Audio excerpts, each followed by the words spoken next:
Bienvenidos a Radio Yorosuya, este sexto capítulo ya de Radio Yorosuya. Yo soy Yuki, como siempre su host, y estoy aquí con Dark. Dark, cuéntanos, ¿qué has hecho esta quincena? Yo esta quincena por fin acabé todo lo que tenía pendiente de la universidad. Ya soy un elfo libre. Ya hoy es un elfo libre. Ya hoy es un elfo libre. Entonces pues estuve ahí jugando algunas cositas y preparando el podcast para hoy. Está bastante interesante. Sí, vamos a ver qué tal sale. Pero nada, descansando de la universidad, hasta donde se puede. Hasta donde se puede. Y viendo qué carajos voy a hacer el siguiente semestre. Pero bueno, eso ya son cosas que pensaré después. Sí, los problemas de la vida cotidiana. Sí, las cosas de ser adulto. Yo no he hecho mucho, por ahí me dio por leer Kubo-san. Me leí todo Kubo-san. Está bastante bien. Me parece un romance bastante como estándar. Y nada, por ahí jugando cositas también. Pero nada del otro mundo. Estoy volviendo a jugar Yakuza de nuevo porque lo había tirado horriblemente. Después de que me entró la adicción del Guitar Hero y después del Deep Rock. ¿Y qué Yakuza estás jugando? El 7, Like a Dragon. Ese de hecho, es un juegazo. Dios mío. Juegazo. También lo bueno de ese es que si ustedes nunca han jugado Yakuza, ahí es un buen momento porque realmente ya es como una nueva historia. Con otros personajes. Digamos que uno conoce más como el trasfondo y eso si uno ya ha jugado los demás, pero pues no es necesario. Además de que este ya viene subtitulado al español. Para los que si se les dificulta el inglés, que yo creo que sí. A mucha gente se le dificulta las cosas en inglés. ¿O será pereza? Entre pereza, desinterés, que se les hace difícil. ¿A ti se te hace difícil el inglés? Pues depende. Si es como un manga así muy facilito de leer, como no sé, Nisekoi, Ajá. pues uno lo lee rápido. Pero en Berserk sí habían como varias palabras que ahí me tocaba ir a buscar que eran, que no, Ya muy no cacho denso. nada. Sí. Pero yo creo que es más eso, como que uno se demora más. Y Falta de costumbre. Mm. Yo ya hasta veo anime con subtítulos en inglés, nada más por no cambiarlos. O sea, Pues igual mejor, así te acostumbras. sí, y pues ya estoy acostumbrado a ver todo en inglés. Pero sí, yo pues también nosotros somos como de esa, o no sé tú, pero yo soy como de esa generación de que nada venía realmente traducido. Entonces a uno le tocaba pues aprender inglés sí o sí. Si uno le gustaba mucho como los videojuegos y eso. Pues o sea, yo sí soy de eso, pero yo era de los que me tiraba de cabeza sin saber qué estaba haciendo. Yo veía un juego así con otro idioma y pues simplemente me ponía a oprimir todas las opciones hasta que llegara a jugar. Sí, no, pues claro, uno de hacer tanto eso eventualmente aprende. Así yo aprendí. Pero sí, jueguen Like a Dragon, está buenísimo.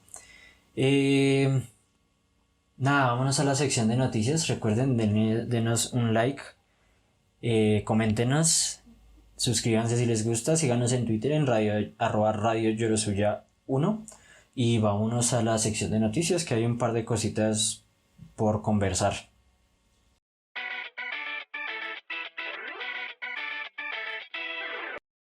Bueno, ya aquí en esta sección de noticias hay 4 noticias corticas pero interesantes. Sobre Kaiji, cuéntanos, Dark, ¿qué pasó con el manga de Kaiji? Resulta que en el ejemplar número 27 de la Weekly Jump Magazine se anunció que este manga Kaiji, que Kaiji sí es como reconocido, ¿cierto? Sí, es popular con la gente que le gusta, que lee manga en general. Entonces pues esta obra de Nobuyuki Fukumoto va a entrar en una para, más o menos hasta el mes de septiembre, ya que el autor dice que va a tomarse un descanso para hacer investigación. Ajá. Investigación, quién sabe de qué tipo. Sí, quién sabe. Entonces, pues él volverá en el ejemplar número 42. ¿Tú sí sabes algo de Kaiji? No, ¿No te interesa? sé que es muy bueno, sé que es sobre apostar. Tú sí lo viste, ¿cierto? Yo vi las 2 temporadas. Ajá. La primera me pareció que estuvo chévere y la segunda sí se me hace, o sea, la primera parte estuvo bien y ya la final sí estuvo como muy épica. De eso, de no sé, cuando tú estás viendo a alguien en una maquinita jugando y que es muy bueno y como que te emocionas de ver cómo de lo que está haciendo. Entonces me recuerda a eso. O sea, como que como que se te pega esa sensación de que quieres que le vaya bien. Entonces la emoción. segunda parte de la segunda temporada es brutal. ¿Y no has leído el manga, cierto? ¿Y no te interesa? Pues que como acabó el anime, yo creo que ya como que no me dio como más curiosidad por ver. Ok. Lo que yo sí quería ver, que me dejó caliente, pero que no, que al parecer si no continúa así con mucha frecuencia, es Drifters, Drifter, sí. que creo que es del creador de Hellsing. ¿Sí? Se me parece que sí. O Sí, creo que sí. es que igual la animación que le hicieron también es como muy parecida a Hellsing. Pero curiosamente la animación no es... O sea, sí es hecha como la misma gente, pero en el mismo estudio. Sí, creo que es el mismo autor de Hellsing. Ujú. Si no estoy mal. Y o sea, esa obra sí me dejó como calientico para seguir, pero por lo que veo el manga como que no avanzó mucho. Entonces ahí me dejaron eso. Pero Kaiji sí como acabó, creo que ahí ya estuvo bien para mí. Pero yo sí la recomiendo, la verdad. Toca verla. En otra noticia así interesante, se anunció la primera película 3D de Crayon Shin-chan. Para el que no sepa, pues Crayon Shin-chan es uno de estos animes viejísimos primigenios de Japón, así como muy tradicionales, como Doraemon también. Y Sasae-san también creo. Se anunció la primera película 3D que se llama... El nombre está estúpidamente largo, que es New Dimension Crayon Shin-chan The Movie Super Power Climatic Battle Soaring Hand Roll Sushi. Con tema de Sambo Master. De hecho, Sambo Master es un muy buen grupo. Estos son los que hicieron el quinto opening de Naruto chiquito, ¿cierto? Sí, y también uno de Bleach. Creo que un ending. Ending o opening bastante bueno. Yo por ahí los he escuchado álbumes de ellos y es bastante chévere. Interesante, pues yo creo que ni tú ni yo hemos visto realmente Crayon Shin-chan. No. Y eso Pero- sí debe tener un montón de capítulos, pero Sí, no, ni idea. es muy... Obviamente es un anime muy, muy tradicional, ¿no? Muy de familia y demás. Lo interesante de esto es de que es la primera película 3D que también se une, por ejemplo, a otras series tradicionales como Doraemon. Lupin también recibió su película 3D. Se me escapa otra. Bueno, Ghibli también por ahí se metió a hacer una película 3D recientemente. ¿Ah, sí? Sí. No De tenía hecho, ni el idea. hijo de Miyazaki, creo. Ah, sí. Ujú. Y sí, ¿sabes algo? Muy mal. Ah, sí. Pues es como, lamentablemente, el hijo de Miyazaki no es realmente animador, él es como arquitecto. Entonces, la manera en que él compone la película es muy con sensibilidades de arquitecto. Entonces, se ve muy plana. Se ve muy... no se ve bien, la verdad. Y es bastante... No sé, no tiene como esa marca Ghibli de la que uno ya está como acostumbrado. Y es otra que se une de nuevo a esto de hacer películas 3D, lo cual me parece interesante que Japón ya cada vez más le eh, esté metiendo esfuerzos a pasar al 3D. Le tengo entendido que la de Lupin es muy buena. Porque Tengo ganas de yo, verla. porque yo de Lupin sí no conozco nada. Yo vi la Pero primerita película, primerita serie. serie y chore. Es divertido, de hecho me recuerda más como animación vieja, como occidental, como ese estilo de cartoon, así como Bugs Bunny y todo eso. O sea, como Hanna-Barbera y todo eso. Sí, no Hanna-Barbera, más ¿cómo lo explico yo? Sí, más como de Looney Tunes, cosas así. Es más como parecido a ese tipo de caricatura que pues anime que vino después. Y es divertido, es bastante divertido de hecho. Y Dark, One Piece, ¿qué pasó con One Piece y Oda? Pues una noticia que nos tomó por sorpresa, que por todos los acontecimientos que hemos estado viendo en estos últimos capítulos, dimos Oda en cualquier momento a decir, bueno, me tomo una semanita de descanso, pero resulta que a causa de una cirugía que le van a hacer en los ojos, pues va a durar un mes fuera de publicaciones. No vamos a tener One Piece por un mes. Duro. Y más cuando el último capítulo del 1086 nos dejó tan calientes. Sí, estuvo muy pesado el último capítulo. Entonces, pues se menciona que Oda volvería lo que es ya el 18 de julio. Entonces, esperar que su cirugía salga bien y que lo tengamos aquí más fuerte. Sí, dice él que le van a poner láseres en los ojos, que es muy importante para su trabajo. No, pues que el hombre tiene astigmatismo y que ya le está afectando bastante. Entonces que pues ya se va a operar a ver si... Y pues volverá ya con más fuerza. Pues nosotros ya estamos acostumbrados a ese ritmo, ¿no? Como de que él siempre saca como 3 capítulos y descansa, 3 capítulos descansa. Sí, pero esta vez sí es un mes. Entonces si es un mes va a estar duro. Porque quedarnos sin One Piece por un mes va a estar pesado. No, y más con lo que está pasando, es que está muy bueno One Piece. Detalles de Gears Band Cry. Creo que el podcast pasado hablamos de este nuevo anime de Toei Animation, que están haciendo un anime original como de chicas en una banda. Y se anunció pues staff y más detalles. Pues por lo general a mí no, estas noticias, siempre hay noticias todo el tiempo de no, se anunció staff para no sé qué anime y bla bla. No suelen ser como importantes o muy interesantes porque es nada más mencionar nombres. Pero este tiene un par de cositas que me llamaban la atención. Y también salió, aparte del staff, salió también un sencillo ya de la banda, que me imagino que es la banda que va a estar dentro del anime, con 2 canciones, con de hecho animación especial, así como video musical. Y de hecho el video musical, los dos están bastante bien. La música sí está es como J-pop, J-rock, J-pop genérico. Pero en el staff se anunció a Kazuo Sakai en la dirección, que también ha dirigido en Love Live, Sunshine. Nari Teshima en diseño de personajes, que ha trabajado en Hollow No Graffiti. Este pues es de nuevo un diseñador así, diseñador en general. Y ha trabajado en Hollow No Graffiti, que Hollow No Graffiti es como esta serie de gags de Hololive, de los personajes de Hololive. Música de Kenji Tamai, que también trabajó en Samurai Flamenco. Y director de CG, Mari Kondo y Jae Hoon Jung, que suena coreano. Y han trabajado también en Precure Dream Stars. Acá hay cositas interesantes y le están... por lo que... por quien está dirigiendo el diseño de personajes y demás, me suena mucho a que quieren algo tipo idol. De que quieren como darle a ese mercado de banda de idol así con diseños muy atractivos y demás. O bueno, idols como ficticias. Y de hecho las protagonistas, el cast de protagonistas, que son 5 integrantes, se eligieron a través de una audición llamada Gears Rock Audition, que se realizó en junio del 2021 por Ageha Springs, con cooperación de Universal Music y Toei Animation. Entonces ya lleva un tiempo cocinándose este anime. Y yo sí creo que le van a dar como... van a hacer un empuje por meterse a ese mercado de idols y de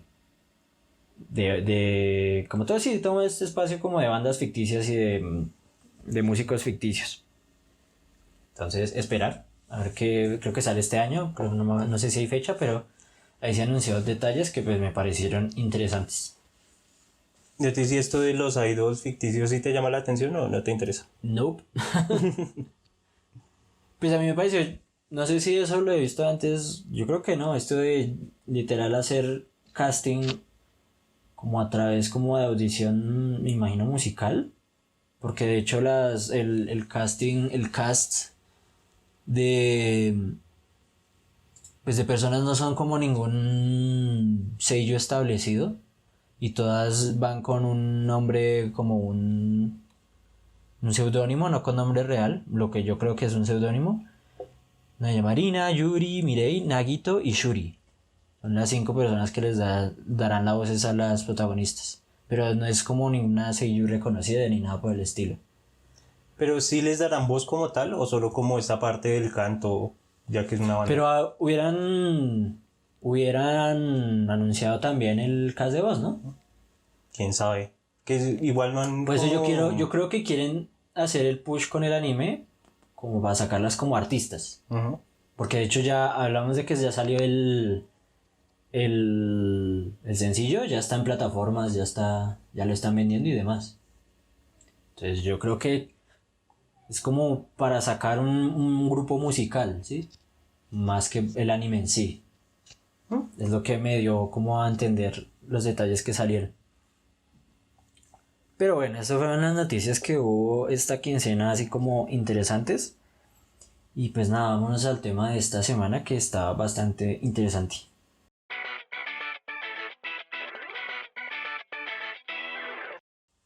Para el tema de esta semana tenemos o queríamos hablar sobre un director bastante importante que es Satoshi Kon. Vamos a hablar en este podcast sobre, pues por cuestiones de tiempo más que nada, vamos a hablar primero de sus dos primeras películas como director, que son Perfect Blue y Millennium Actress, de qué nos parecieron y demás.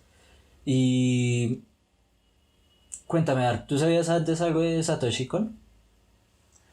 ¿O habías visto algo de Satoshi Kon antes? Yo lo que había visto era Paprika y había visto Perfect Blue, pero yo nunca soy como de estas personas como que se fijan en quién dirige ni nada de eso, sino que fue tú cuando me mencionaste, vamos a hablar de este tipo. Entonces ahí me puse a mirar y efectivamente él ha hecho esta animación, Paprika, Perfect Blue, Millennium Actress, ¿cómo se llama la otra? Tokyo Godfathers. Tiene un Ajá. anime también que es Paranoia Agent, que pues no vamos a hablar de él de nuevo por cuestiones de tiempo, pero vamos a hablar de sus películas, sí. Sí, y no conocía mucho de él, pero lo que sí pude, lo que sí pude notar es de que es alguien bastante reconocido en el medio. Le rinden como mucha pleitesía por su trabajo, que pues viendo estas dos películas uno puede ver fácilmente ver por qué. Pero hablando entonces ya como detalles de él, nacido en 12 de octubre de 1963, estudió en la Universidad de Artes de Musashino. Otaku de estos primigenios, o sea, Gundam, muchos Senkan Yamato, fueron como, por supuesto fue fan de esos clásicos como muchos directores de ese tiempo, también como Ano, por ejemplo. También le influenció mucho el shoujo, lo cual se nota porque pues todos sus protagonistas son femeninos. Tiene mucha predilección por los personajes femeninos. Fue mangaka por un tiempo, trabajó para la revista Jump, trabajó en Akira, de hecho, con Katsuhiro Otomo, y él fue una de sus principales influencias. Y trabajó haciendo un manga que se llama Kaikisen, fue como su serialización. Y eso fue lo que lo hizo retirarse pues de serializar manga, ya que pues el trabajo fue tan pesado de que lo mandó literal al hospital. De la fatiga y demás. También, igual, aún así pues trabajó después en otras obras como Opus, Serafim, muchos números, muchas alas.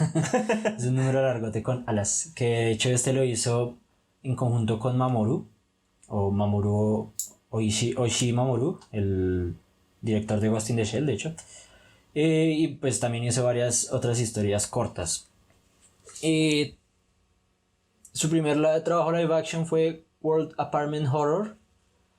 Fue su primer trabajo live action, pero pues no le gustó cómo trabajar en este espacio del live action y adaptó esta misma serie World Apartment Horror, la adaptó a un manga. Y después empezó su carrera en la industria del anime, donde también trabajó en algunos proyectos por aquí y por allá importantes.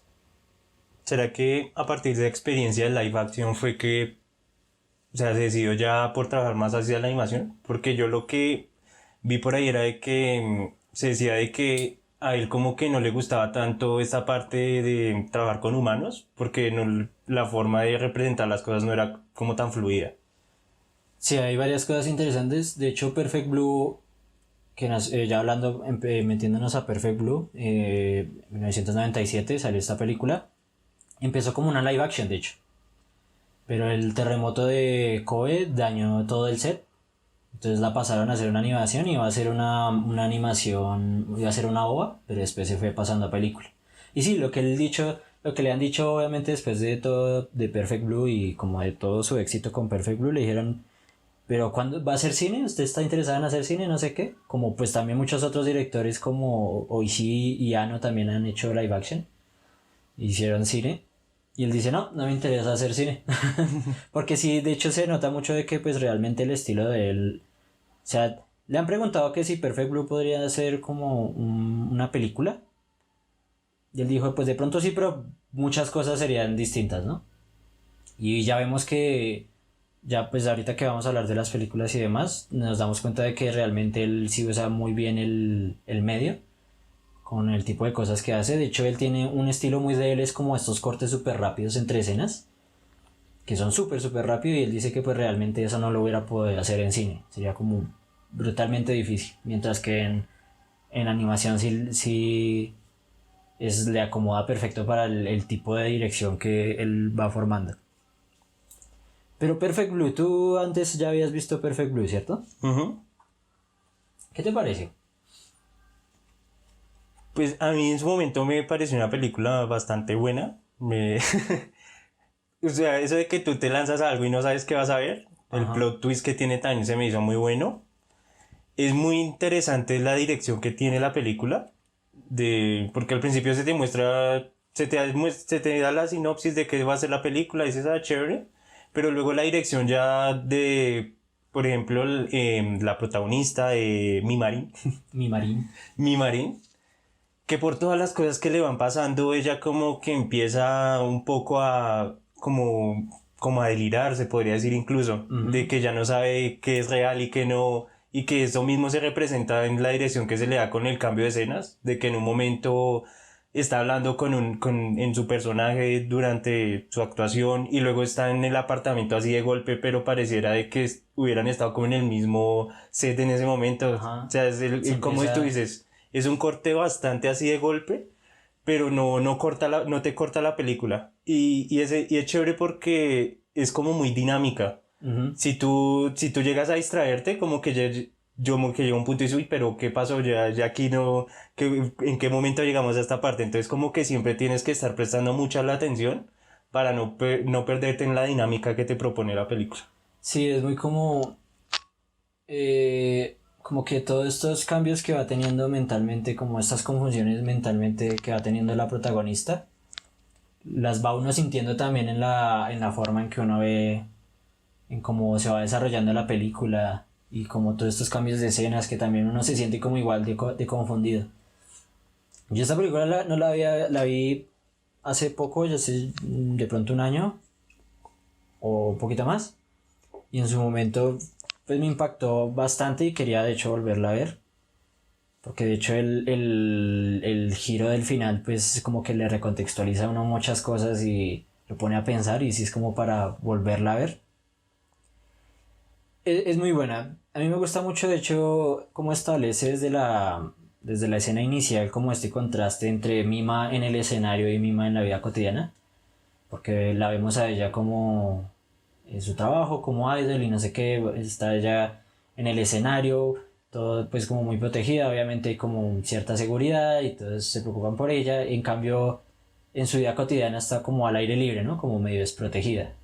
Y es como ese contraste ahí que nos va estableciendo lo que le va a pasar después, que es, yo creo que esta película es de terror, como es un terror como muy fácil de entender, ¿no? Es como a uno le puede pasar eso, como lo que es tener a uno un stalker.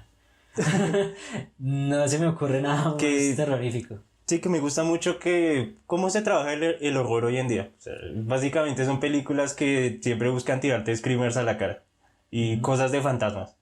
Pero esta película te demuestra que con algo como tu trabajo, puedes Ujú. ahí estar sufriendo de muchas cosas muy terroríficas. Que si, si tú tuvieras que hacer así como una hipnosis muy rápida de la película, ¿tú qué dirías de qué va? Pues eso yo diría que es como sobre una persona que quiere cambiar, ¿no? Sobre alguien que tiene que madurar, que pues se ve en su trabajo y demás. Pues sobre como el peor escenario, o cómo decirlo. Es como el peor caso de alguien que tiene que pasar por un cambio muy brutal, ¿no? Y de cómo lo perciben las demás personas y de cómo se percibe ella a sí misma. Por eso siempre está en una imagen muy prevalente durante toda la película, es esta de los reflejos. Siempre la vemos reflejada a ella en algo. Y haciendo preguntas, por ejemplo, muy emblemática esta de cuando está practicando su única línea cuando va a actuar. Como es como ¿quién eres? Como ¿quién eres? ¿Quién eres? Y es como ella está, es como diciéndose a sí misma, ¿no? ¿Quién eres? Ahí ella está dando apenas este salto de ser una ídola a ser una actriz. Y como que se le está distorsionando un poco la percepción de lo que es ella y de cómo los demás la perciben. Que percepción y demás, esto, pues, ahí es donde le va muy bien toda esta temática inicial del idol, que es es muy de percepciones, de cómo perciben los fans a la idol. Pero diría que sobre eso, es una historia de alguien que tiene que madurar, que pasa por algo de madurar y como lo peor que le puede pasar en ese ambiente. ¿Tú qué dirías cómo resumirías Perfect Blue? Pues que esto que mencionas de madurar, también se podría hablar un poco sobre las idols y cómo son mercancías, ¿no? Porque vemos a la protagonista que ella tenía sus sueños de niña de ser una cantante de pop. Uh-huh. Pero la agencia le dice, no, usted no, ¿eso para qué? Más bien vuélvase una actriz que usted sí tiene el potencial. Y ahí mismo le dice, no, recalcamos en que usted no puede mantener esa imagen de niña, usted ya tiene que madurar, tiene que ya dejar atrás como esa faceta, Uh-huh. que lo vemos en escenas, por ejemplo, en ciertas escenas de la película que ella está grabando como su primer papel, en la que la obligan a hacer cosas que normalmente denigrarían a una mujer. Pero ella dice, no, pues yo tengo que hacerlo porque pues tengo que dejar esa cara mía atrás. Y no solo eso, sino que como que ella definitivamente es muy talentosa para actriz y lo hace muy bien. Ujú. Pero esto que mencionamos de lo idol como, bueno, el mundo del espectáculo como una mercancía, de que realmente tú tienes que incluso hacer cosas que no quieres simplemente como por destacar. Porque si ella dice, no, me niego a hacer las cosas, bueno, pues conseguimos a otra que sí quiera hacerlo y ya. Pues Em, de hecho yo encontré una frase muy interesante de Con sobre este asunto porque pues por supuesto a él también le hicieron esta pregunta sobre la cuestión de las idols y demás. Entonces dice él, traducida por mí, dice, nunca fue mi intención revelar los secretos detrás del mundo del entretenimiento. Simplemente quería mostrar el proceso de una chica madurando y confundiéndose cuando sus viejos valores se rompen. Entonces sí es como, digamos, es un muy buen elemento temático esto de las idols. Pero pues obviamente él no era su mundo, ¿no? Entonces fue como de uno de los, no recuerdo de quién, pero era de otro de los que trabajó en la película. Fue el que llevó la idea. Eh, pero sí, ¿no? Es como lidiar con esta idea de idol que le tienen y que una idol tiene que ser pura. Entonces, ¿cómo usted va a hacer una escena de, pues, para ponerlo en palabras, ¿sabe? De no consensual? Entonces, usted no puede hacer eso le va a dañar su imagen. Y obviamente ella, pues, tiene toda una mentalidad de niña, todavía está madurando. Pero ella, pues, definitivamente quiere dar ese paso, quiere dejar de ser percibida como una idol y pasar a ser una actriz. Pero pues obviamente eso le genera confusión, más con, más con lo que le están diciendo, lo que está viendo ella con esta página de internet, que es muy interesante esto de lo de la página de internet, allá en el 97, que ella tiene una página sobre ella, sobre lo que hace cada día, que no es la escribe ella. Y sí, o sea, mencionas bastante esto loco. de que no se quería como tomar esto de los idols, pero sí se mencionan varias de las problemáticas Ujú. de esto que tú dices que una que sea mientras la idol refleje esa pureza, que entusiasme al público y eso, ahí está bien. Ahí, como menciona, los fans la protegen y todo. Pero al momento en que ella ya decide salir de ese papel de idol e ir a ser actriz y si le toca hacer escenas de desnudos y todo eso, con esa imagen de los fans que la querían pues se va a distorsionar. Que Ujú. sabiendo cómo hacer que que mi idol, la chica pura, se está haciendo eso, se está desnudando en una pantalla al frente para tantas personas. Por eso Perfect Blue es mucho como de percepciones, como cómo se está percibiendo, cómo se percibe uno mismo y cómo lo perciben las demás personas y como, no anoté esta, pero Conce dijo que Perfect Blue es como de esa brecha entre cómo me percibo yo y cómo me perciben los otros y pues en este caso Perfect Blue es como el peor caso de esa brecha entre el uno y la percepción de los demás. Porque sí, ¿no? Vemos que el stalker y quien está escribiendo esta página sobre ella pues tienen una idea muy de ellos de quién es Mima, ¿no? Y están dispuestos a proteger esa percepción y no dejarla ir de ninguna manera, incluso tomando venganza a gente que ha dañado esa percepción.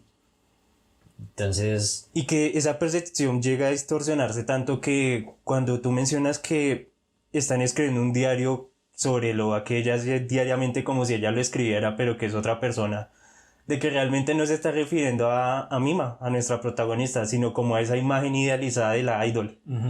Y que ya más adelante es cuando esto más se refleja al final de la película, ¿no? Cuando se descubre más o menos de qué va todo el plot twist.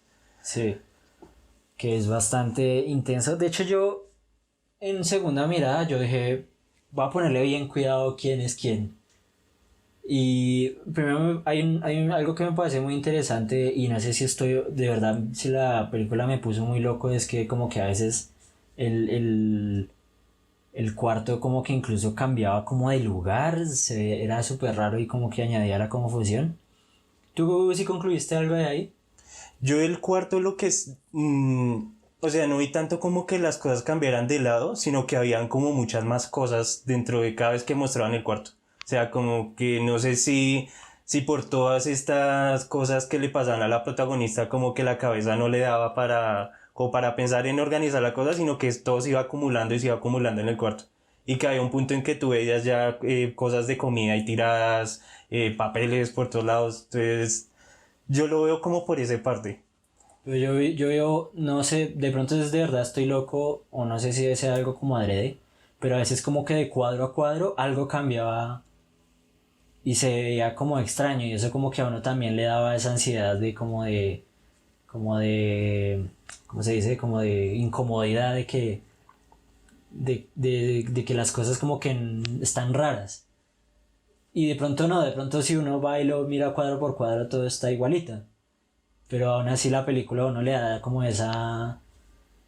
uno esa ansiedad también cuando hay cambios como muy abruptos entre planos y demás. Es bastante interesante como está dirigida, pero no encontré, mi conclusión al final es que sí es ella de principio a fin, es Mima de principio a fin, hasta que pues tenemos el gran plot twist, que pues vale decir, era obvio, pero spoilers.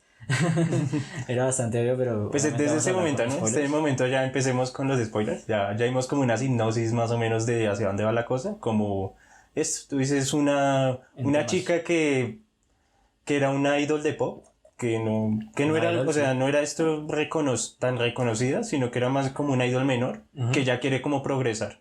Exacto. Y pues todo lo que acarrea como este proceso de madurar Las y como estos dudas. fantasmas de lo que ella vivió como idol que la persiguen ahora en su carrera como actriz. Ujú. Obviamente ella tiene un stalker, alguien está escribiendo su diario, comillas, y pues al final nos revelan que el stalker que está escribiendo este diario es su propia manager, ¿no? Que es Rumi, que también solía ser una idol. Sí que esto de Rumi, yo lo estaba pensando tal vez como que ella de alguna forma se reflejaba en mi Marín, Sí, ella definitivamente quiere seguir siendo una idol. pero que cuando vio que ella ya no quería seguir como en ese camino de idol, sino que empezó a torcerse hacia la actriz, como que ahí es cuando dice, no, usted está dañando a la mi Marín que yo idealicé, que es lo Ujú, que les sí. digo de que, de que no, o sea, de que no idealizan a la persona, sino al personaje. Ujú, sí. Y que entonces que se llegue a un punto que incluso hay 3 Mimarín, Ujú. por así decirlo, que sería la Mimarín humana, la que ella misma que tiene estos delirios de por qué carajo yo tengo que hacer estos desnudos, por qué tengo que desnudarme en una revista cuando yo quería era ser como una cantante de pop. Y ella tiene como estos delirios de estar persiguiendo a ella pues cuando tenía sus atuendos de idol. Ujú. Y está la tercera que es Rizu, Rumi. Rumi, pero idealizándose ella misma como mi marín. Ajá. Y lo mismo, entonces esta Rumi precisamente tenía también como este problema de, y usted lo que quería no era ser un idol, usted qué está haciendo ahí, haciendo estos papeles que están denigrando la imagen de mi marín. Ajá. Y ahí es donde es muy interesante como el psicológicamente Mima, ¿no? Porque el peso que debe representar esta intranquilidad de ser, que probablemente ella siempre esté metiéndose como a esta página y ver qué están diciendo, y me imagino el nerviosismo de que alguien la está observando, unido como a estas dudas de que será que hice la decisión correcta, será que sí me va a rendir acá. Entonces ese peso como emocional y psicológico que, que va teniendo y va como disociando ella también un poco, ¿no? Que empieza a ver a esta otra Mima, de que también luego no sabe, estoy actuando, estoy en el set, estoy en mi cuarto, qué día es hoy. Empieza como a también írsele la realidad un poquito a ella. Y que además de eso también empieza como a disociar con el propio diario. Ajá, Porque sí. el diario también hay unas partes donde dicen, por favor, ayúdenme, hay una impostora que se está haciendo pasar por mí, haciendo referencia a la de carne y hueso, Ujú. y que ella misma dice, sí, pero realmente, ¿quién es la verdadera mi Marín? Sí. Entonces, la idol, la que quiere ser actriz. Ajá. Y que ya luego hay una parte que dice, bueno, pues sí, me imagino que ayer fui a la tienda y compré esto, supongo, porque ya está como disociando tan fuerte que pues seguramente lo que de pronto sí es la que dice ahí en el diario de mentiras que es la verdadera, ¿no? Ujú. Y esto también se representa mucho, como mencionamos, con los planos del director, que no simplemente es la escena, sino que de la escena puede pasar a otro, pero que esto no significa que sea así un corte de escena brusco, sino que esas escenas de alguna forma se relacionen. Ujú. Mucho movimiento, de hecho algo muy Ujú. común en las películas de Coen es correr. Se muestra mucho y cómo cambia de una escena a otra en el mismo movimiento, entonces es muy dinámico. Ujú. Y que una escena te puede estar diciendo como lo que está sintiendo la protagonista o lo que está viviendo, sin necesariamente que te lo esté contando la protagonista, sino Ujú. que es algo que tú mismo vas asociando, lo vamos a ver mucho más con Millennium Actress. Ujú. Es muy visual, es una película muy visual, que habla mucho con la dirección de Satoshi Kon, que es muy buena. Ujú. Pero, Y de hecho, sí, a mí, ese sentimiento a mí como de ansiedad es el que me transmite mucho, con mucho de que las cosas, la película llega a un punto en el que como que se quiebra un poquito, de que la narrativa es como muy normal, bla, bla, bla, muy lineal, pero le llega un momento en el que ella ya está como en la peor de que como que hay una escena que pasa, pero luego como que se devuelve y está en otro lado y se empieza a poner muy extraño y, y se empieza a poner muy raro, incluso hay una escena donde parece que la atropella un camión, pero hay un corte y no sabemos qué pasó, o sea, y la era pesadilla. atropellaron, era una pesadilla, pero luego es el día y sí es como en la grabación. Y hay como muchas cosas ahí que en ese momento que le inducen a uno como a esa ansiedad y como lo meten a uno en la cabeza de la protagonista. Hay una escena de hecho que es muy extraña, la del concierto de Cham. ¿Tú te acuerdas de esa escena? Cuando están haciéndole las fotos de los desnudos. Sí, ella está en la de las fotos, pero en el diario dice, no, yo voy a estar en este concierto que no sé qué. Sí, que esa parte es interesante porque, por un lado, esto que les mencionamos de que ella está buscando dejar esta parte tan, como tan inocente de lado, Ujú. y le dicen, bueno, ¿cómo puede usted dejar su inocencia al lado? Pues desnudes en una revista. Que yo creo que sí era para una revista. Sí, que desnúdese. era unas fotos así para una revista y Sí, el fotógrafo y- es como conocido por sacarle el desnudo. Sí, y pues era desnudo total, o sea, sí, o sea, si querían que todos le cambiaran de la forma de ver de una persona inocente, pues ya con esas fotografías ya Sí. lo logró. Y es interesante que en esta escena del concierto la muestran allá tomándose las fotos y luego muestran el concierto y está pues las dos compañeras de la banda de, ¿cómo se llama? ¿Wham? Cham. Cham. Están pues haciendo su número, sus canciones y en el centro aparece como una representación de Mi Marín. Y esa representación la vemos también que la está teniendo como el Stalker 2, el Sí, feo. el fan con la... El fan más normal de Idol. Sí. Es el fan más normal. Porque en teoría eran dos Stalkers, ¿no? Sí. Ese que era como el que la seguía a todos lados, pero De hay hecho- otro que era que también la seguía a todos lados y que hacía el diario. Sí, que de hecho siempre como que está... En principio como que está medio implícito de que no, él también está escribiendo el diario. Ujú, Pero no. ujú. Luego nos damos cuenta de que no. Sí, y que es interesante lo que esto, de que se está idealizando a la figura de Mi Marín y él la está pensando de que sí, exactamente ella está dando el concierto en este momento, mientras que la falsa está tomándose fotos desnuda. Ajá. Pero es muy rara esa escena. Ujú, Porque la gente, todo es como que, sí, mi Marín, que no sé qué, y como que todo el mundo celebra y las chicas están cantando pero se ven como incómodas. Entonces esa escena siempre es muy rara. Es como, o sea, todos están teniendo la misma alucinación. ¿O fue Rumi vestida de idol? o el loquito feo. ¿O alguien? Es muy extraña esa escena. Y ¿Te a mí me imaginas? puso a Que la pensar, gorda se subía ahí a... pues esa era mi teoría, pero entonces ¿por qué todos vitorean? Pues puede ¿Y ser. por qué nadie después mencionó? Porque también después de eso nadie menciona nada de Cham. Podría... Sí, o sea, es que eso estaría raro, ¿no? Porque si hubieran dicho, se coló una Mi Marín gorda en pleno espectáculo y hubiera sido como una noticia, ¿no? Sí, ¿no? Pero, o sea, esto que tú mencionas podría ser posible, lo de que vean ahí a Mi Marín, como vemos en la escena final de la batalla final ultraviolenta. Sí. De uno dice, no, pues Mi Marín está atacando a Mi Marín, pero es que definitivamente la Mi Marín que estaba siendo atacada estaba viendo que la Mi Marín verdadera la estaba atacando. O sea, no veía a Rumi disfrazada, sino que sí, exactamente esa Mi Marín que es la verdadera, la que quería ser idol, es la que me está atacando a mí. Ujú. Entonces efectivamente podría ser eso, de que la gente veía a la Mi Marín idealizada, que sería la gorda. Pero todo es muy rara esa escena. Pues es yo muy lo, rara. yo lo pensaba como que el tipo feito estaba delirando, Ajá. de que ahí la veía. Pero sí, o sea, esa Es una escena... escena muy extraña, que le da a uno como para pensar qué pasa, qué está pasando ahí.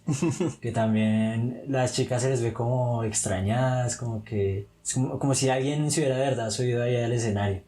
Es una escena muy extraña y todo ayuda como a este sentido como raro de no saber qué está que no saber qué está pasando, como de incomodidad.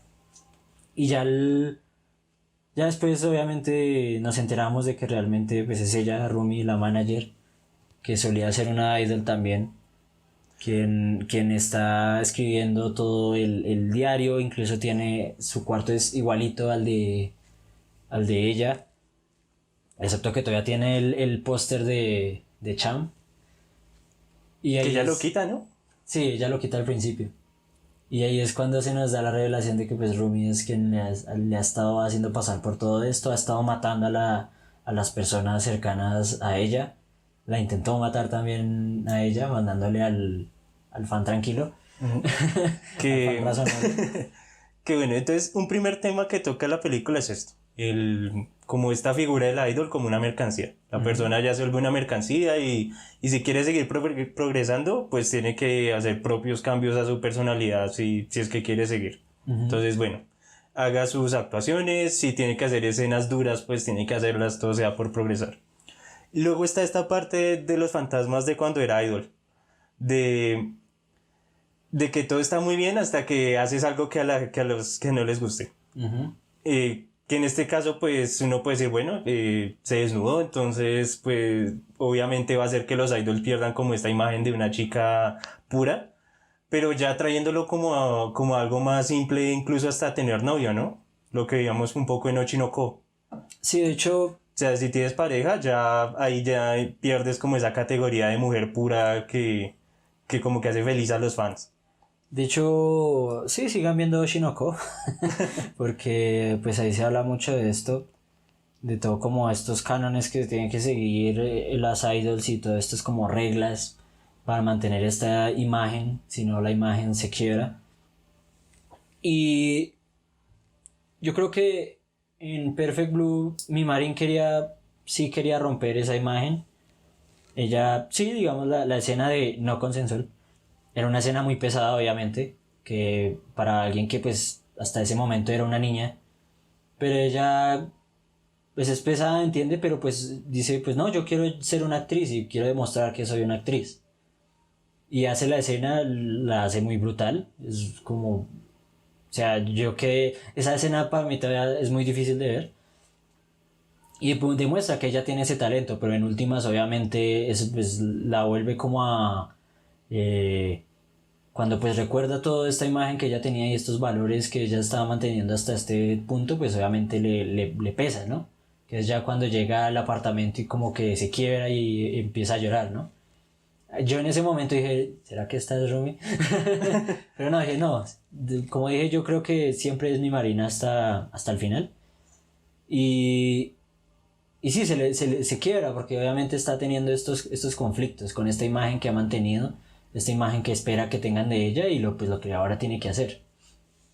Pero sí, es una parte ahí interesante de, de todas esas reglas, aunque Perfect Blue no se va tanto por ahí, pero todas estas reglas que tienen que seguir las idols para, para mantener esa idea. Y de nuevo, sigan viendo Shinoko porque es importante.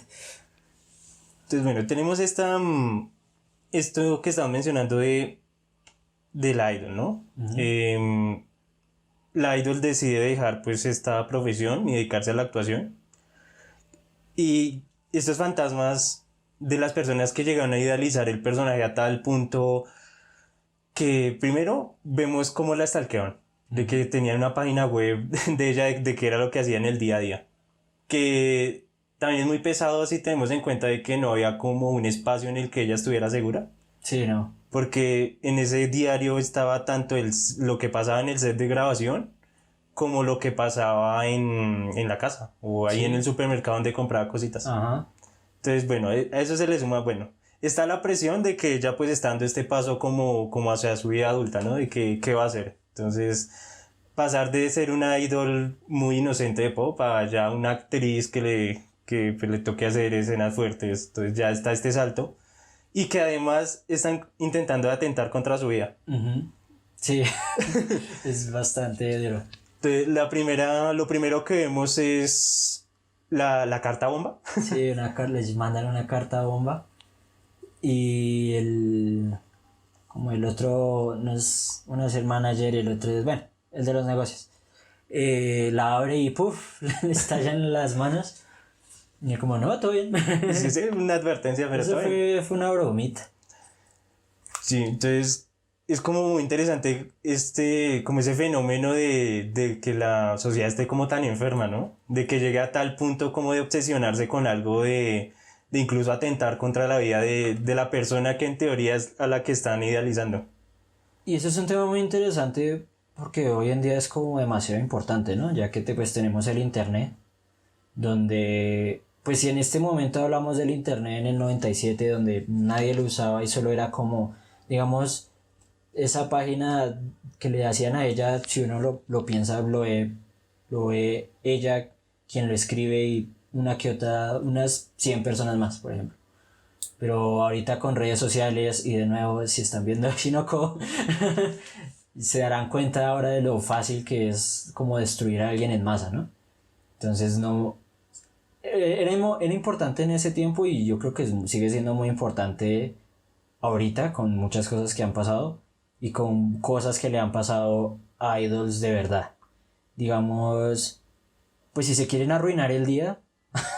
Miren así Twitter. como- Sí, pero si se quieren arruinar el día con cosas que le han pasado a idols, y por eso yo como o sea, yo le tengo le tengo como un odio muy visceral a toda esta industria de las idols y no lo tolero.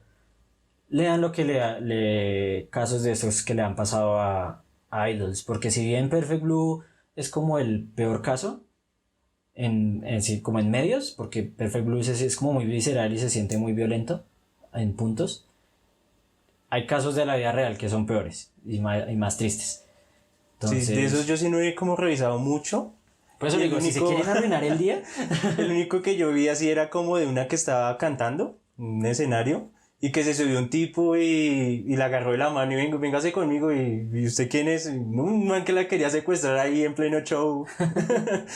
O sea, como, sí, o sea, como que llegan a idealizar tanto a la persona que como que piensan que es alguien de su pertenencia. Ajá. Como que el idol tiene que ser para esa persona. Hay uno que me da mucho asco, es a una que después de que se salió al aire que tenía novio, ella salió a disculparse y a a raparse todo el cabello en público.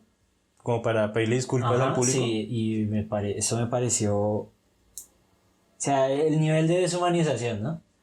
Me parece asqueroso. Sí, que eres un moqueto para el fan. O sea, Como digo, de esos hay muchos casos, de estos casos también de stalkeo, de que les llegan a la casa, literal.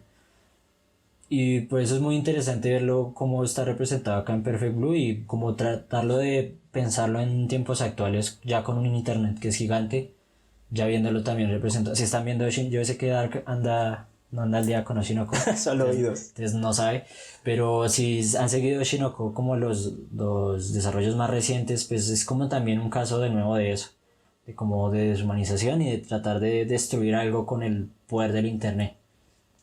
Y, da para mucho y tiempo. solo, o sea, sin que te stalkeen y eso solo con los comentarios que hay en internet, ya con eso te dañas el día. Sí, que bastante recuerdo brutal.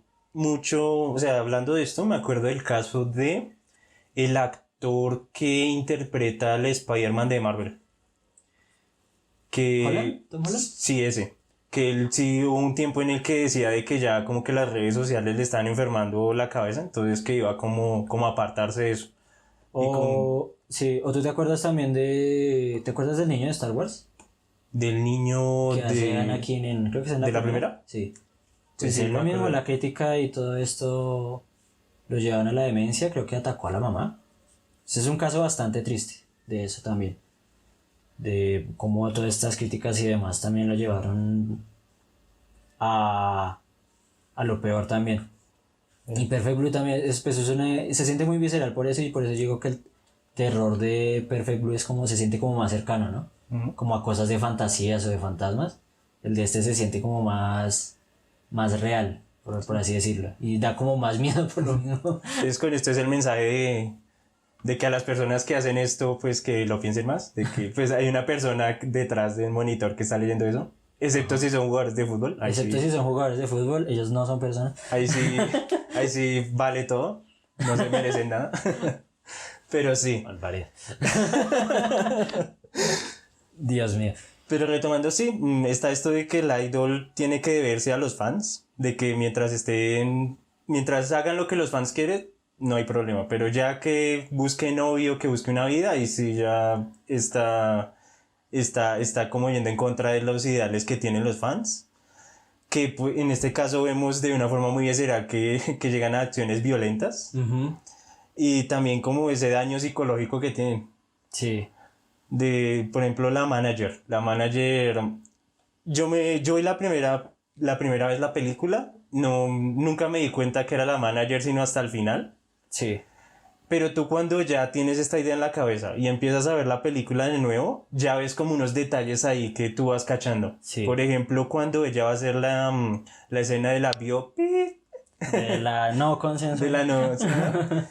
La manager empieza a llorar y se va del set porque no puede ver la escena. Y uno diría, pues Claro, pobrecita. la primera vez yo dije, no, es que es como la hija, no sé. Es que la Está quiere mucho. sintiéndose, sí, es como ese amor materno de cómo es que yo estoy representando a esta chica que le tengo tanto cariño y mire cómo a qué la llevé. Ajá. Pero después uno se da cuenta de lo que está sufriendo realmente, es ver a mi Marín, o sea, al idol, a esta idealización, ahí, o sea, siendo representada, haciendo beep.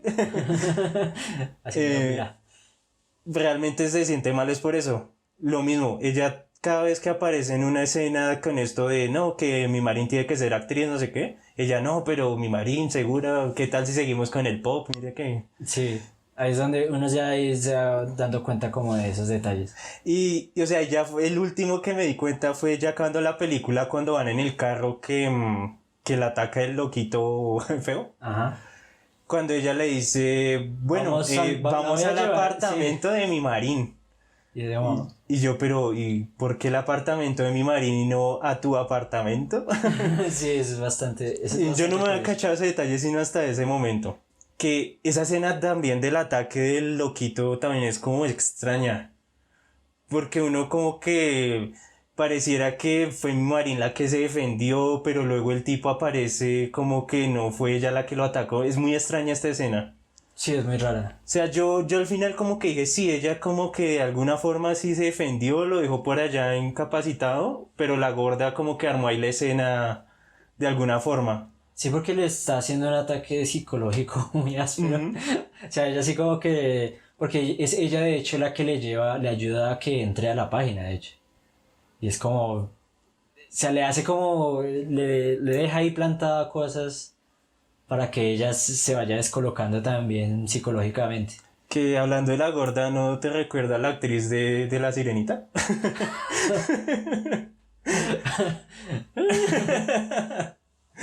Ay, pero sí, y en la parte final también es bastante pesada, es bastante buena. Que ya hablando de esa parte, sí está como esto que te digo de las tres mi Marín, ¿no? Ujú. La que se imagina mi Marín de no, yo estoy dejando atrás mi pasado pop y no se vaya, esto está siendo muy difícil para mí. Ujú. Luego está la mi Marín de la gorda que diciendo, bueno, yo me reflejaba en usted cuando yo quería ser idol, que no pude, y ahora usted está como traicionando esa imagen que yo tenía de usted. Ujú. Entonces ahí está ella haciendo cosplay de mi Marín y creyéndose que es mi Marín Ujú. y la verdadera. Y que lo que te digo esto de que la verdadera estaba como viendo de que, o sea, la de carne y hueso estaba viendo que la verdadera, o sea, la idol la estaba atacando, porque uno durante toda esa escena veía era a dos mi Marín, a la idol y a la que estaba escapando, o sea, no mostraban a la gorda persiguiéndola, sino que mostraban a mi Marín como tal. Entonces podría ser como eso sí, o sea, la mi Marín que quería ser estrella de pop, la idealizada, pues efectivamente es la ahorita la que me está cobrando todo esto. Ujú. Y que solo en un momento donde se reflejan en unas ventanas, que sí se ve la gorda en el reflejo y no Ajá. la mi Marín de verdad. Y que con esto un comentario de por qué los japoneses tienen paraguas con punta, Sí, que me recordó a Another. eso será bastante... Y lo mismo, atacan a la verdadera con un paraguas y la hieren. ¿Y por qué los japoneses tienen paraguas con punta? No sé. Pero Para defenderse. para defenderse, yo creo. Pero sí, esa escena. Y la parte final, tú también me habías como échale ojo a esa parte. Sí, la última frase de la película. Como yo soy la de verdad. O sea, con que es la de verdad, ¿será que tú qué interpretas? O sea, Pues ahí yo veo dos interpretaciones y es que una es ella ya maduró, ya pudo. De hecho, se ve cuando la gente como que habla, ay no, es que esto está la actriz, ¿no? Entonces es como, ok, lo logró, ¿sí? Pudo dar ese paso de madurez y al final se puede reconocer, sí, yo soy la de verdad, yo soy yo y no hay nadie más. Que eso también le dice a Rumi cuando la está atacando y demás, que es yo soy yo, no hay nadie más que yo, ¿sí? Y después puede ser eso de que ya se reconoce como, sí, ya superé esto y ya me reconozco como la yo que es actriz. sí, porque es que O, a mí me quedó sonando mucho la cara que hace al final. ujú, o definitivamente ella ya también disoció y ya tiene otra persona de ella misma que es otra, que es de pronto la misma actriz, separada de la vida cotidiana, quién sabe. A mí también se me hizo raro, aunque de pronto eso ya es como, Como cosa de la animación. sí, de pronto de la animación, aunque pues es que esta película también es como tan inteligentemente bien hecha y está es tan buena en ese sentido que pues es difícil como dudarle en ese sentido, pero la cara es distinta, ¿no? Sí, y o sea, la sonrisa que hace, o sea, que se me hace como una sonrisa La nariz es como más redonda, no sé. como esa sonrisa como medio malvada que hacía la Mimarín, que como que la traumaba a ella, Ajá, la la idol que idol. le decía, no, pero no era lo que usted quería, bueno, siga ahí. O sea, como esa sonrisa como medio como malintencionada, Ujú. y así acabó la escena. Entonces, a mí sí se me haría muy raro que por todo lo que vivió no haya quedado así medio tocada.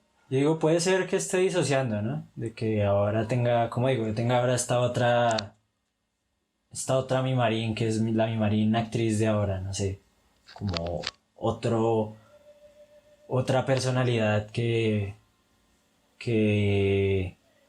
en la que se ve ella, que no sería raro porque también mucho se habla es como dentro de la producción que están haciendo, durante la serie de televisión se habla mucho también de esto de disociar y de que después de un trauma muy grande la persona como que disocia y crea otra personalidad para protegerse. Ujú. Entonces sería raro de que no fuera también un caso de eso. Puede ser eso de que esté disociando, Sí. si lo queremos ver por ese lado.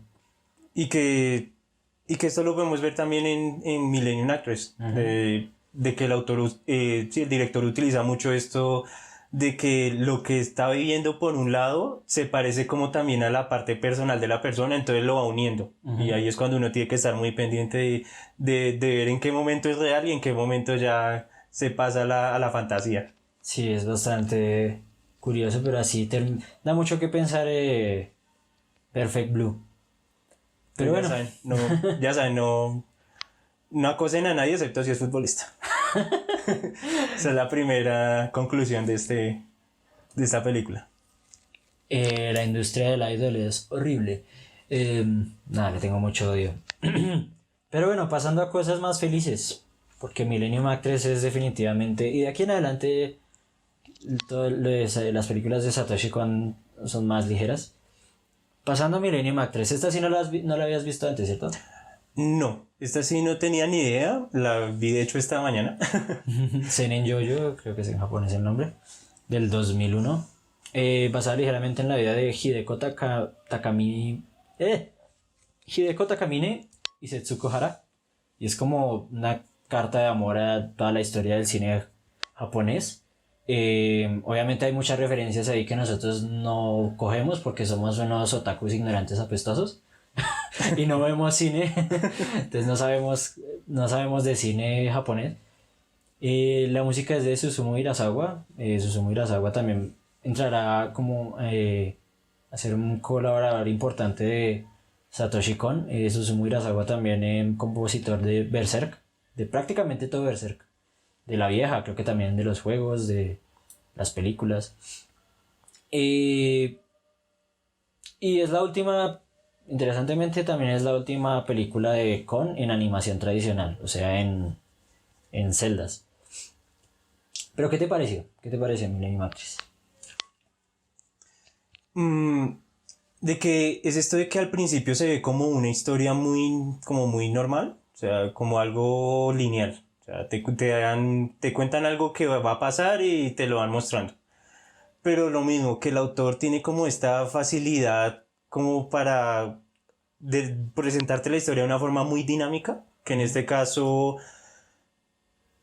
la película básicamente es como el recuento de la vida de una persona, como la historia de vida. De nuevo, de una actriz. Sí, de una actriz Siguiendo ahí con un poquito de los temas de Perfect Blue. Sí, que esto no es spoiler, ¿no? No, ese no. Y que esta actriz fue extraño el caso porque ella como que sí tuvo como tiempo seguido haciendo películas y un momento en que ya desapareció y entonces en este momento le están haciendo una entrevista de qué fue lo que pasó, o sea, qué fue de su vida. Y que un recurso... De hecho, ya que el estudio también ya está siendo destruido, el estudio donde se hicieron todas las películas. Que decían que esta actriz que se llama... ¿Cómo se llama la actriz? Chiyoko. Chiyoko que los carrió por 70 años. Sí. Es muy interesante el recurso que es parecido al de Perfect Blue, pero en esta película sí es más intensa la forma en que lo utilizan, de que en los papeles que ella va interpretando, van pasando cosas que se relacionan con lo que está viviendo ella. Y te pueden estar mostrando una escena de una película en que ella, no sé, es una princesa de algún feudo en Japón, y de la nada salta a la vida real, y después vuelve y salta como, no sé, a cosas de la Segunda Guerra Mundial. Sí. Entonces es como un viaje en una línea del tiempo de lo que dices de como del cine japonés, de como estos tópicos que se han tocado, pero también cómo se relaciona esto con la vida de ella. Y que también usan un recurso muy chévere que es como introducir al que la está entrevistando y como a su ayudante a la historia. Sí. De que ellos como que se vuelven personajes ahí que están participando en la película. Sí, obviamente quien la entrevista pues es muy fan de ella y ha visto sus películas muchas veces. Y pues es esta idea, obviamente, pues de la pasión que él siente, de que incluso le gustaría estar en esos papeles también, ¿no?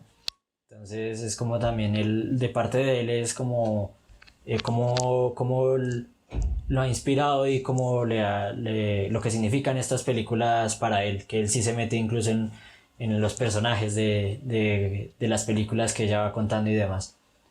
No como que también es como un poquito, y como lo es un joven, ¿no? Porque vemos al otro, el camarógrafo que es más joven y pues como que le es indiferente, pero luego ya mientras va pasando la historia como que se va, ¿cómo se dice? Involucrando más como en la emoción del momento. ¿Sabes de eso que me mencionas que me llamó la atención? ¿Qué? Cuando creo que están en la película esa de Japón y saltan al momento ya como en la realidad de la Segunda Guerra, ¿no? Porque ella es una actriz como de 1923 que nació. Sí, algo así. Entonces ella vivió guerra y le tocó la posguerra también. Y que en el momento en el que el camarógrafo está ahí mirando lo de la Segunda Guerra, que vienen los aviones, el tipo dice, pero esto es ciencia ficción, ¿no? Y o sea, cuando uno se pone a pensar como eso fue la Segunda Guerra, así pasó. Bueno, me hizo como, veo. Que no sé, me puso, o sea, como que lo hace reflexionar a uno de a veces como el ignorante que uno es en cuanto como a la historia de su país y cosas así, ¿no? Porque uno en Colombia también dirá como, bueno, el conflicto armado, sí, pues eso pasa por allá en el campo, acá no me ha tocado. Y uno podría hacer exactamente lo mismo si llegara como a vivir lo que pasó allá en el campo. Ajá. No, pero esto es ciencia ficción, ¿no? O sea, ¿cómo puede pasar algo así como con toda esta devastación, los aviones, todo eso? Ajá. En especial para Japón, que sí es como un periodo que quieren olvidar. Entonces, esa se me hizo muy interesante cuando dice eso, de que esto es ciencia ficción. Ajá. Y precisamente está retratando lo que ella estaba viviendo durante la guerra. O sea, de que ellos estaban haciendo sus películas, pero tuvieron que hacer como una para porque cómo vamos a grabar si nos están atacando. Y que acá también hay algo interesante que es como el uso del cine para cuestiones como de patriotas. Sí. Que me recordó un poco a, por ejemplo, estas animaciones que hacía Disney sobre la Segunda Guerra, donde los nazis eran los malos y que se burlaban de Hitler. De Hitler. Sí. Sí, o sea, como que decían, bueno, usted tiene que hacer películas porque usted tiene que ayudar a su patria. O sea, como estos productos, eso, como haciendo una alegoría como a que la causa vale la pena. Que las películas para motivar a los soldados, las películas como para darle ánimo a la gente que está pues en estos tiempos de guerra. Entonces eso también me llamó la atención. Sí, es muy interesante ahí como todo el bagaje histórico que representa la película, ¿no? Que es todo como Japón tradicional, Japón guerra, Japón posguerra, ¿no? Y de cómo... Y ahí está una futurista. Viéndolo a través como de esas películas, ¿no? Hay una también como futurista porque hay como un Godzilla y luego también está la del astronauta. Que de hecho esa película del astronauta sí es como muy importante para lo que pasa al principio y al final de la historia. Que hablando un poquito de la historia, pues bueno, ella es... Chiyoko empieza a actuar porque básicamente hay un hombre al que quiere seguir, se encuentra como como un rebelde. ¿Sí era rebelde? Sí, pues está muy como que pelea por los derechos humanos o es antiguerra en algún sentido. Porque yo también, o sea, yo al principio lo había pensado como si tal vez era como un remiso, porque se supone que en esos Puede tiempos ser. de guerra, pues, como la tarjeta militar acá, de que sí, usted tiene su tarjeta militar, pero igual si hay guerra o algo, cagada porque usted tiene que venir aquí a pelear. Ajá, sí. Entonces, como alguien que escapa, pero luego se menciona que si era como algo de, o sea, no sé si derechos humanos o tal vez como una facción alterna que no está como a favor de lo que está haciendo el gobierno en ese entonces. Sí, básicamente, Y que como para reducirlo mucho, un rebelde. Sí, No puede especular, pero y que en pues, una de ya. las películas también se menciona de que ella está persiguiendo a un rebelde. Sí, Que un recurso que usa el director es eso, de que en todas las películas ella básicamente está como intentando perseguir algo, a alguien o algo que no puede alcanzar. sí, básicamente se encuentra con él y lo ayuda. Y él le dice, le dejo esta llave, es mi llave de lo más importante que existe. Y voy a estar en Manchuria. Y resulta que esta película en la que le dan su primera oportunidad, pues la van a grabar en Manchuria. Entonces ella como que empieza esta carrera persiguiendo precisamente a esta persona de la que se enamora. Pero sí será que sí se enamora.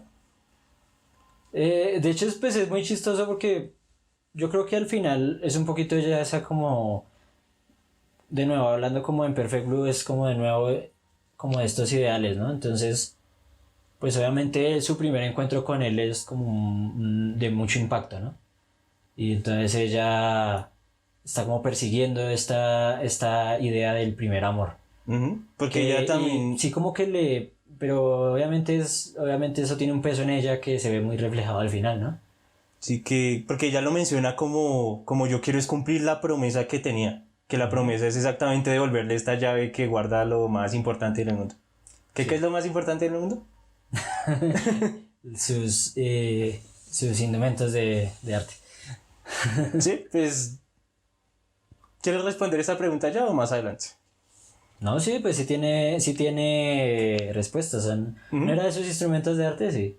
Pero yo lo decía más como para ella. Porque sí, o sea, para el tipo pues será Ah, su bueno, arte sí. porque es lo que él quiere, o sea, su arte.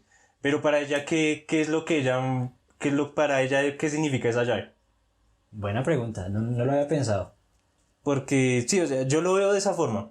De que ella al final cuando está ya en las últimas, que también algo muy interesante de la película es que ella está como muy salada con los terremotos. Sí, que parece que la vida de ella, los momentos así como importantes están marcados por terremoto. Ujú. Dice ella que cuando nació hubo un terremoto. Y exactamente ella al final, ya en sus últimos momentos, decía, o sea, decían que era como muy triste que ella no hubiera podido encontrar a esa persona que la que amaba, que no sé qué. Pero lo que decía ella que, o sea, que no era realmente como que ella quería volverla a ver a la persona, sino que lo más importante fue como ese viaje, como eso que ella vivió. Entonces yo lo estaba pensando como que para ella eso que es lo más importante era como tal vez como ese sueño o esa esperanza. Sí, puede ser como esa esperanza de volverlo a encontrar y de cumplir esa promesa. O sea, fue más importante eso que el destino. Pero ya se da cuenta como al final, ¿no?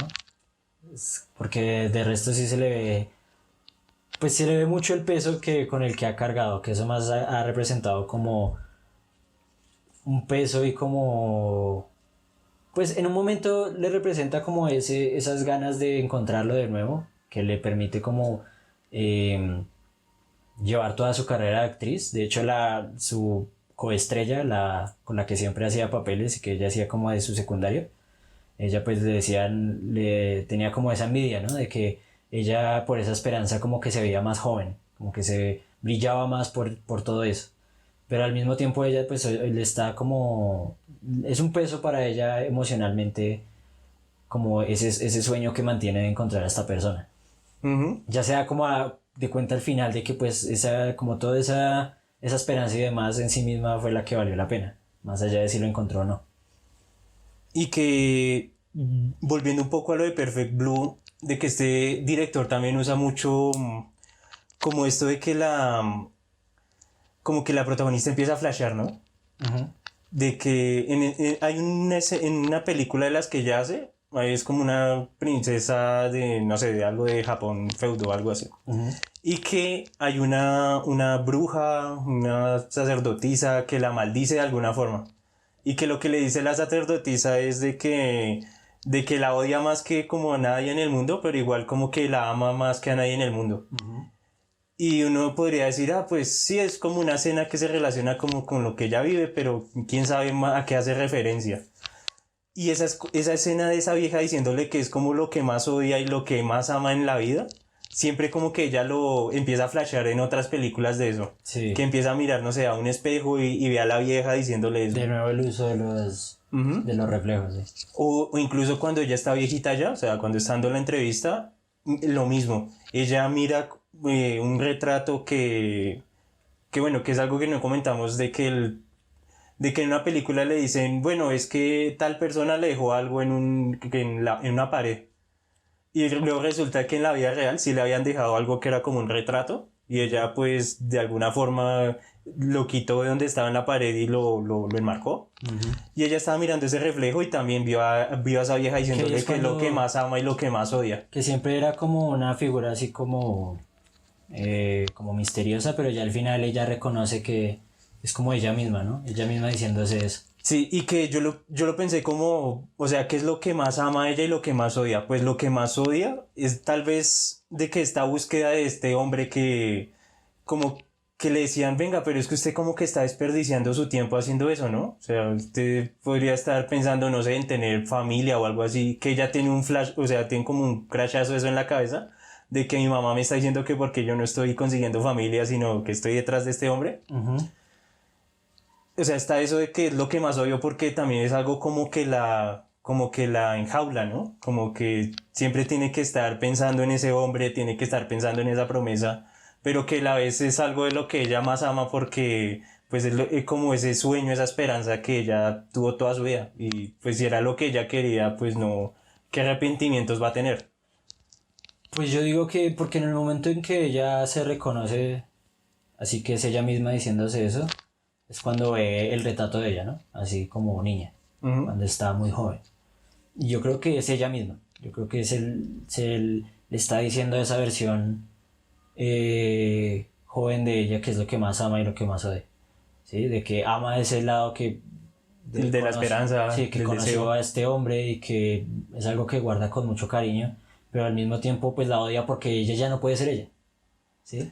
Porque algo que también se hace énfasis en la película es que ella como que con el paso del tiempo va como que de alguna forma como que deja al lado la búsqueda, ¿no? O sea, hay un momento en el que ella pierde la llave y ella misma dice que fue como haber perdido una parte de su vida. Y él había como el hijo del director de las películas que le estaba cayendo y ella como que recordaba la promesa y decía, no, no quiero nada con usted. Pero al momento en que se perdió la llave, ella como que en ese momento digo, bueno, ya no tengo nada que hacer, pues casémonos. Y que luego le hacen la revelación de que, o sea, de que él había o sea, de que él había hecho como una conspiración con esta actriz secundaria que le tenía envidia para robarle la llave. Y que cuando ella vuelve a tener la llave, pues vuelve a como a recobrar esa esperanza.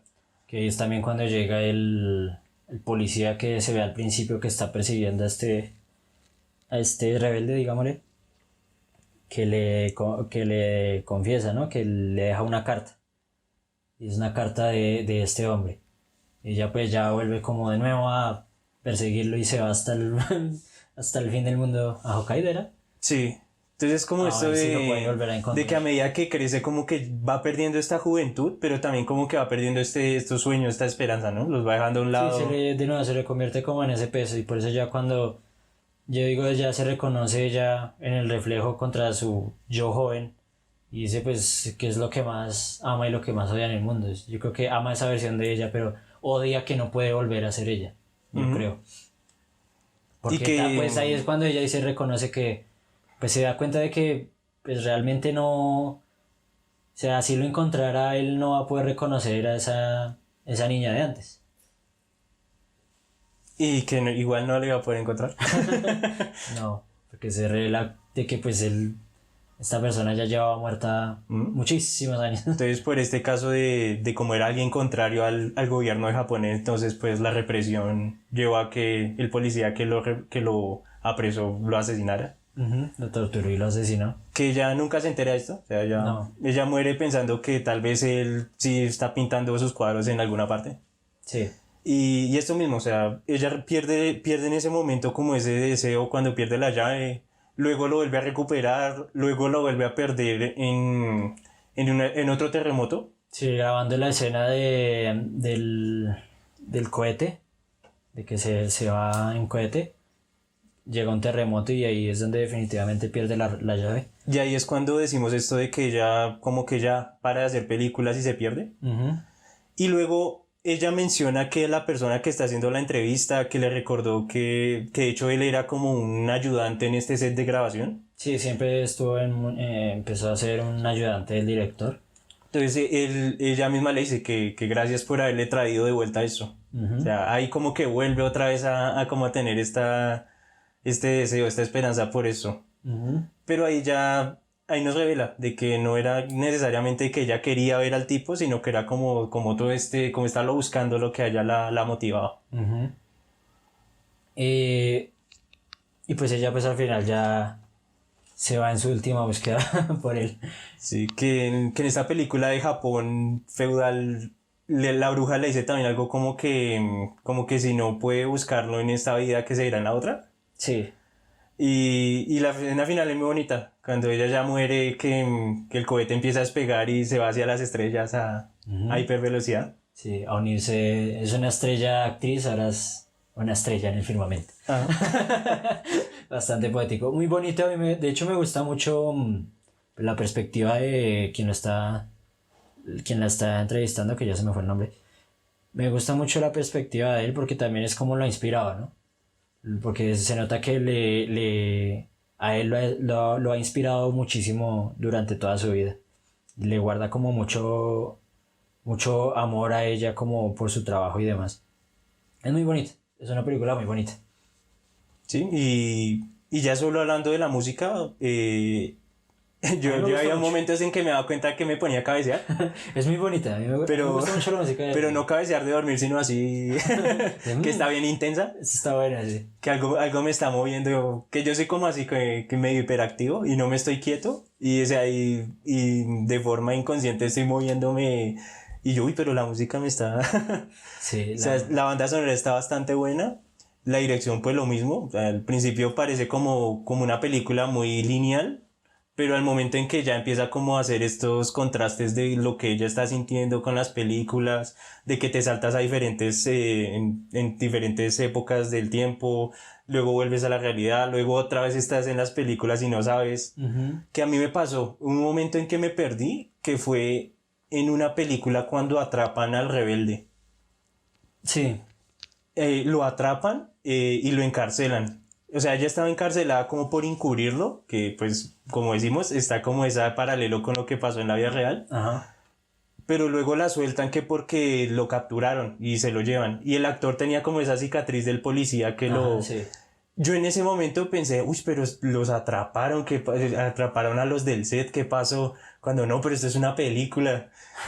Pero luego resulta que sí pasó así. Sí. O sea, de que exactamente sí lo ejecutaron. Tiene mucho de esos trucos, mucho de eso hace ahí como ese paralelismo ahí entre lo que vive en sus películas y en la vida. Es como el recuento de una vida a través de películas, básicamente.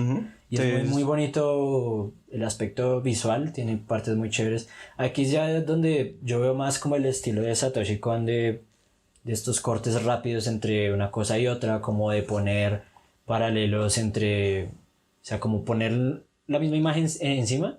Por ejemplo, cuando ella empieza como a recontar su vida, que pasa de esa imagen de ella en la actualidad a la más joven, como en solo un plano. Tiene cosas así muy interesantes de cambio y de cómo usa el movimiento y la velocidad, y de cortes así muy abruptos, con mucho movimiento. Es muy genial. Aquí ya se ve más como el estilo de Satoshi Kon en mi opinión. Y que veremos más adelante eso en Paprika, ¿no? Que Sí. Paprika también recuerdo que es mucho de eso de cambios que uno no sabe qué es un sueño y qué es la realidad.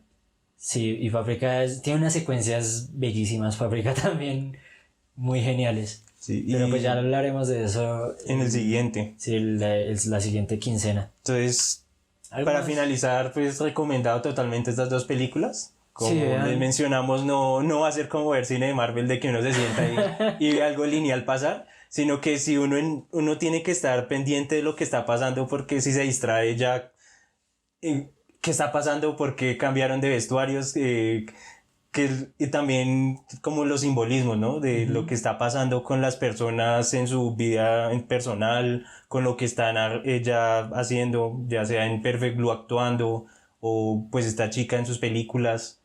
Yo digo, no solo es como distinto a Hollywood basura, sino incluso es muy distinto a cualquier otra cosa de anime. Yo creo que no. Satoshi Kon era un director muy único en ese sentido, de pues de estos talentos de ese tiempo de que empujaron el medio y como que mostraron las posibilidades de lo que se podía hacer en animación, ¿no? Y por eso es interesante, porque es que pues no, pues viéndolo hoy en día que pues lo que se considera hoy en día como buena animación es como que sea fluido y como que sea muy bombástico y con ciertos planos. Pues para mucha gente eso será buena animación, para mí no. Pero yo creo que Satoshi Kon muestra algo que se podía hacer solo en anime y explotó muy bien el medio y hizo cosas que han sido pues seminales en el medio y pues es muy recomendado. Entonces ya la siguiente quincena hablaremos de Tokyo Godfathers, que creo que es una nueva para ambos, no la hemos visto, No, y Paprika, que es volverla a ver. sí, y ya Yo la volví a ver hace poquito, ahondaremos, pero toca volverla a ver para el podcast. ahondaremos también un poco más de qué fue lo que pasó con este director, ¿no? Que tristemente falleció a temprana edad, pero pues ya para el siguiente podcast hablaremos más Sí, de ya. su legado, de qué fue lo que pasó, de ese proyecto que él estaba como preparando antes de morir y que no pudo finalizar. Creo que era la máquina de los sueños, creo que era. Sí, Machine World, algo así. World Machine. ¿No era como Dream Machine algo así? Dream Machine, esa Dream es Machine, que- la máquina de ajá. los sueños. Sí, ese se quedó y creo que por ahí como que recuperar. Hay como diseños por ahí rondando. Creo que hubo un tiempo en que dijeron que le iban a continuarla. Pero bueno, ya hablaremos de eso en el siguiente podcast, que nos veamos con Tokyo Godfathers y Paprika. Lástima no poder también cubrir Paranoia Agent, Algún que día. es de pronto, sí, ese es un anime de televisión de él, también con música de Hirasawa, de hecho. Pero bueno, ya nos vemos en la siguiente quincena. Y pues nada, vámonos a las despedidas.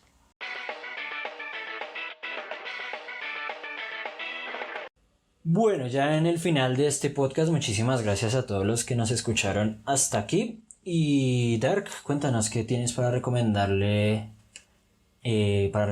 esta quincena.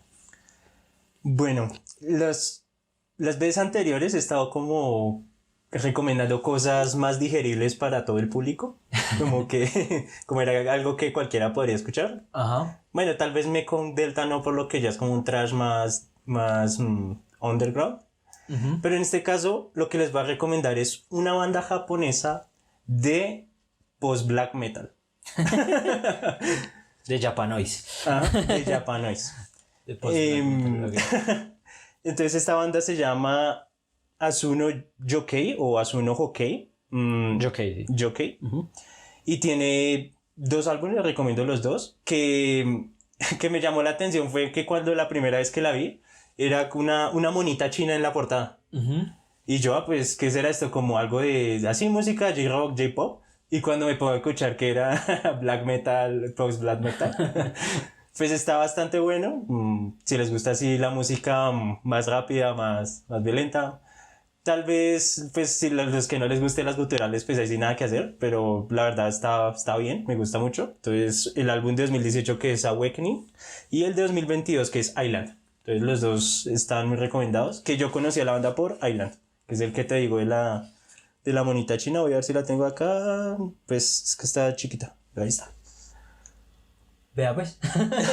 Es curioso. Me da curiosidad porque de hecho no he encontrado casi de así como música pesada de Japón, pero pesada, pesada. Sí, Como que no hay mucho, pues es que lo que pasa ahí es de que uno es ignorante. O sea, También porque sí. hay mucho. Sí, pero puede ser también la barrera del idioma. Yo sé que de hecho la música de China también es como muy interesante en ese sentido. sí, porque por ejemplo yo lo que tengo entendido es de que la escena japonesa como que tiene con lo que logra allá. O sea, que tampoco es que necesite como venirse hasta acá para esas cosas. Sí, tiene sentido. No es como más en Occidente que sí, como que están como más conectados entre países. Entonces ahí, por ejemplo, está Psy, que es como una banda de black metal como con rock psicodélico, todo loco. Pero bueno, eso las recomiendo en otro día. No me roben recomendaciones para eso. Bueno, interesante. Yo por mi parte recomiendo un manga que se llama Bokuga Shinu Dake no Hyaku Monogatari o 100 historias que llevan a mi muerte. Esta es una antología de la ronda de 100 historias de fantasmas o de apariciones, que es como pues es como una costumbre japonesa que se origina en Japón, que es como un test de valentía, que es como uno contar una historia de terror al espejo, ¿cómo se llama? Apagar una vela y quedarse mirándose al espejo. Lo cual suena bastante aterrador. O sea, como esos retos que se hacen así entre estudiantes. Ajá, sí, como un test de valentía. Ah, Y que suena bastante... da bastante miedo si uno lo piensa. Y que cuando vamos a después hacer blog. no. Y que después de las 100 historias, pues los fantasmas y los demonios vendrán a este mundo. Pero es sobre un niño, pues un niño muy pequeño, por ahí no, creo que no sé si le dicen la edad, pero pongámosle 8 o 9 años más o menos, que tiene como... que parece que tiene muchos problemas y de hecho en la primera escena él se va a Chévere. se va a tirar de la ventana del colegio. Se va a Ajá. Y va a tener pones que el esperar. sonito del fin. Va a salir del lobby. Se va quiere conocer a, a Chiyoko. Va a ir a conocer al Maradona. Eh, y, y pues como que una amiga le dice, pues, ¿sabías de esto de las 100 historias y no sé qué? Y bueno, entonces él empieza, en su cuarto se empieza como a grabar contándose esas historias. Entonces siempre el manga, cada capítulo abre como con 4 paneles de él, como 2 páginas en el que es el, bueno, ahora vamos con la primera historia y no sé qué. Y luego es como toda la historia, así normal. Es una antología, pues es de historias de terror que están bastante, hay unas bastante chéveres, hay unas que, de nuevo, si uno las piensa como que dan mucho miedo. Y cierra con el, bueno, eso fue la historia de hoy, nos vemos mañana. Y se va a dormir. Y lo interesante ahí es como ver como los pequeños detallitos. O sea, es como da como más miedo como ver lo que a él le está pasando en la casa como con detalles muy pequeños, ¿sí? Como que él... Sí, es como detalles muy ligeros que a uno le hacen como caer en cuenta de que él la está pasando mal en algún sentido. Entonces es muy interesante. No están todas traducidas todavía, hay bastantes capítulos sin traducir, pero ahí se sigue publicando y ojalá sigan saliendo más. Y lo recomiendo mucho. Bokuga Shinu Dake no Hyaku Monogatari. O 100 historias que llevan a mi muerte, algo así. Es como la traducción. Porque yo así de cosas de miedo que recuerde de Japón, yo creo que nada. No. Yo, ¿Tú nunca has visto terror japonés? yo lo único, creo que yo alcancé a ver el Aro versión japonesa, ¿La o sea, original? como la original. Ujú. Creo que sí la vi alguna vez. Y así de anime, creo que solo vi Yami Chibai, Ni idea. que son como cortos, o sea, como capítulos de unos 5 minutos, donde sí te cuentan como una historia de miedo, que no sé, como el cómic coreano de terror. Yo nunca lo vi, ¿sabes? ¿No? No. Ah. Es que a mí no me gusta el terror. Así como no, para nada. Pues spoiler, pues todo era un screamer. A ver. ¿Pero tú has leído Aito? A Junji Ito no, pero ganas sí tenía. De hecho, yo tengo por ahí a Uzumaki. Yo leí Uzumaki y no sé, me da más risa que miedo. pero es bastante chévere. O sea, Pero sí, lo esta del terror es recomendación. más como la parte como... Dicho este que recomiendo, Boku no Garashi no Dakihiyaku Monogatari, sí tiene cositas de Ito como en el arte, como en lo grotesco y eso, tiene como cositas de él. O sea, lo de terror que dicen de Junjito será más como por ese lado, de como las cosas desagradables. Eso, y yo creo que Ito lo que hace en Uzumaki es que toma como un concepto muy simple, como algo muy, muy simple como una espiral, y como que lo lleva a extremos muy, muy amplios. Entonces es interesante en ese sentido, me parece. Y pues igual que más historias de terror que un stalker que te graba la vida en un diario. Sí, hablamos de Perfect Blue. Yo digo, es que da mucho miedo es por lo realista, pero bueno. O sea, por eso a Es los muy fans de visceral. Radio Lloro Suya, por favor, no nos stalken. Por favor, Ni nos contrólense. doxen tampoco, por favor. Sí, Dark no tiene novia, no se preocupen, él es puro. Yo puedo ser un idol si quieren. Pero por favor, no me sigan a la casa. Pero nada de cosas raritas. Pero bueno, eso fue todo por este capítulo número 6. Muchas gracias si se quedaron hasta acá. Déjenos un like, coméntenos qué les pareció, alguna opinión, pregunta, insulto. Sé dónde vives. Insulto no, eso a los jugadores. Eso a los jugadores, sí. Y pues nada, nos vemos la siguiente quincena con la segunda parte de Satoshi Kon. Y nada, no sería más. Entonces, besitos, besitos, chao, chao. Besitos, besitos, chao, chao. Y nos vemos la próxima quincena. Chao.